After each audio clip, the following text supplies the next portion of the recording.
Peace, it's your boy Mayhem, and I'm back with another On This Day in Black History, February 26th, 1869. 15th Amendment guaranteeing the right to vote is sent to the states for ratification. February 26, 1870. Wyatt Outlaw, black leader of the Union League in Alamance County, North Carolina, is lynched. February 26, 1877. At a conference at the Wormley Hotel in Washington, representatives of Rutherford B. Hayes and representatives of the South negotiated an agreement which paved the way for the election of Hayes as president and the withdrawal of federal troops from the South. Also, February 26, 1877, Wallace D. Fard, aka Wallace Fard Muhammad, was born. He was a co-founder of the Nation of Islam. He arrived in Detroit in 1930 with an obscure background and several aliases, and taught a distinctive form of Islam to members of the city's African-American population. He was also known as being a seller of silk, incense, and perfume, and was described as a white Arab man, but remembered as being a light-skinned black man by leaders of the Nation of Islam. Fard was last seen in 1933 by Elijah Muhammad when Fard took off in an airplane from the Detroit airport. In 1938, an article by sociologist Erdman Doan Beynon was published in the American Journal of Sociology, giving Beynon's first-hand account of several interviews that he conducted with followers of Fard in Michigan. From those interviews, Beynon wrote that Fard lived and taught in Detroit from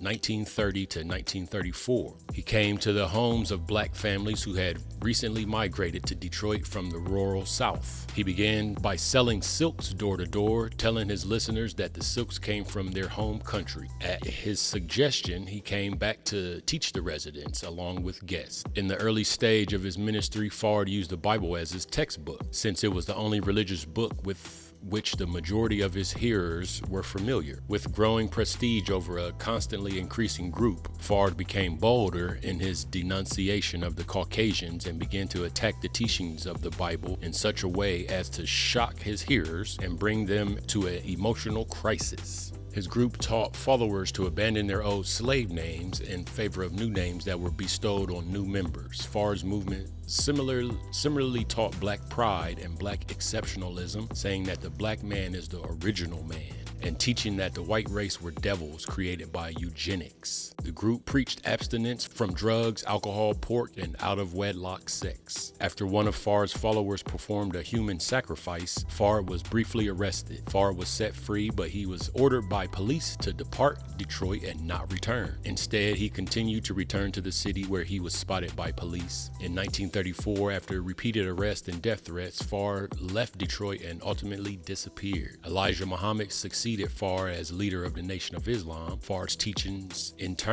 influenced many, including Malcolm X, Clarence 13X, boxing legend Muhammad Ali, and indirectly basketball star Kareem Abdul-Jabbar.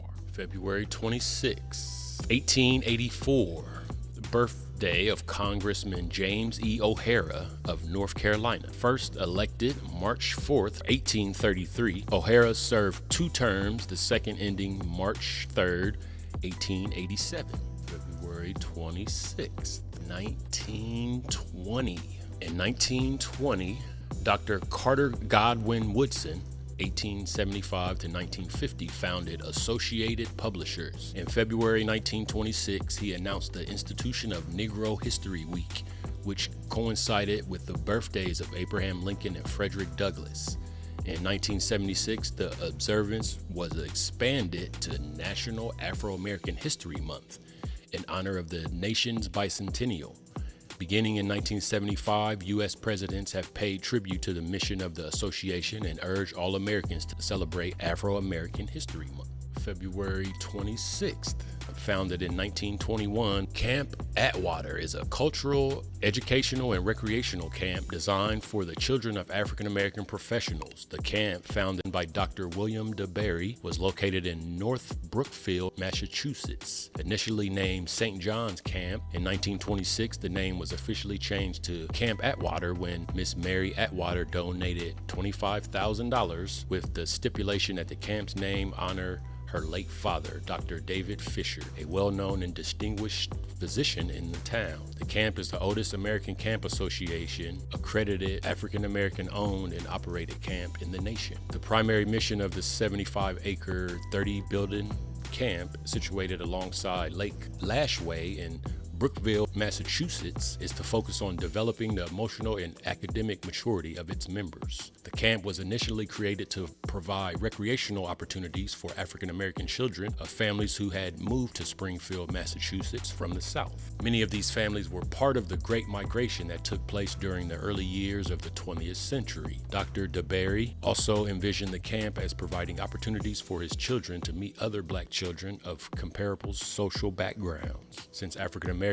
throughout the North, regardless of their economic, educational, or social status, were excluded from vast majority of the region's white camps, many of them began to enroll at Camp Atwater. Camp leaders provided boys and girls who typically range from 8 to 15 years numerous activities such as basketball, soccer, boating, swimming, arts and crafts, tennis, archery, ballet, and drama classes. The camp also sponsored activities which promoted African American history and culture. Over time, those who attended the camp developed lifelong national networks of important professionals and social contacts. Sounds like a fraternity or sorority or something. Children who met at Camp Atwater often married years later and then sent their children to the camp for similar exposure. By the 1950s and 1960s, Camp Atwater began to decline in popularity as middle-class African-American parents enrolled their children in desegregated summer camps closer to home. Camp Atwater, however, continues to operate today. It is owned and managed by the Urban League of Springfield, and its enrollees are from a variety of social economic backgrounds. Nonetheless, the camp, now listed on the National Register of Historic Places, continues to focus on its original mission, fostering the emotional and intellectual development of African American youth. 1925, February 26, Robert Williams, in full Robert Franklin Williams, was born in Monroe, North Carolina. February 26, 1926, Theodore Georgia Deacon Flowers wins middleweight boxing title. February 26, 1928, singer Fats Domino is born. Antoine Calliste Domino Jr., known as Fats Domino, was an American songwriter and pianist. One of the pioneers of rock and roll music, Domino sold more than 65 million records. Born in New Orleans to a French Creole family, Domino signed to Imperial Records in 1949. He passed away October 24th, 2017 at age 89 in Harvey, Louisiana. February 26th, 1930, The Green Pastures opened at Mansfield Theater. February 26, 1933, Godfrey Cambridge, actor and comedian, is born in New York. Godfrey MacArthur Cambridge was an American stand-up comic and actor alongside Bill Cosby, Dick Gregory, and Nipsey Russell. He was acclaimed by Time in 1965 as one of the country's foremost celebrated Negro comedians. February 26, 1946, race riot in Columbia, Tennessee. 2 killed and 10 wounded. On the night of February 26th and 27th, 1946, a disturbance known as the Columbia Race Riot took place in Columbia, the county seat of Maury County, Tennessee. The national press, which covered it extensively, called it the first major racial confrontation after the Second World War. It marked a new spirit of resistance by African American veterans and others following their participation in World War II, which they believed had earned them their full rights as citizens despite Jim Crow laws.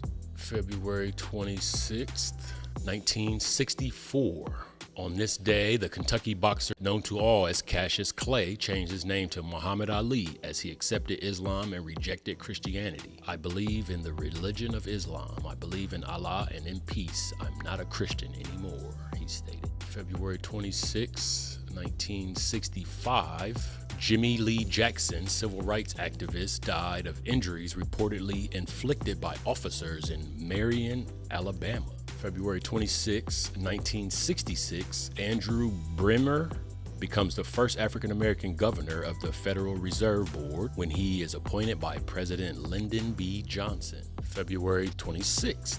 1985. On this day at the Grammy Awards ceremony, African-American musicians won awards in several categories. Lionel Richie's Can't Slow Down won Best Album of 1984. Tina Turner's What's Love Got to Do With It took the Best Record slot and earned her the title Best Female Pop Vocalist. The Pointer Sisters won Best Pop Group for Jump. February 26, 2020. Ramona Hood, FedEx's first African-American CEO. Hood is the first black woman to become CEO in the company's history. Hood climbed up the ladder of success in the company from heading subsidiary FedEx truckload brokerage to obtaining an officer position at FedEx supply chain in 2016. She then returned to FedEx Customer Critical for an executive position. In the early days as CEO, Hood is looking to gain useful insight from employees, customers, and independent contractors striving for custom critic. The next thing I'll be doing is going out and spending time with customers and independent contractors, Hood said. I'm defining that as my listen and learn tour. She also mentioned that under her leadership, Custom Critical will be agile in addressing customer needs and using technology, all while looking at things in ways we didn't in the past. And that is today, February 26th in Black History. Make sure you like, subscribe, comment, all that good stuff. Check out the other videos I've done on Black History up until this day. Stay tuned for more. Happy Black History Month and peace.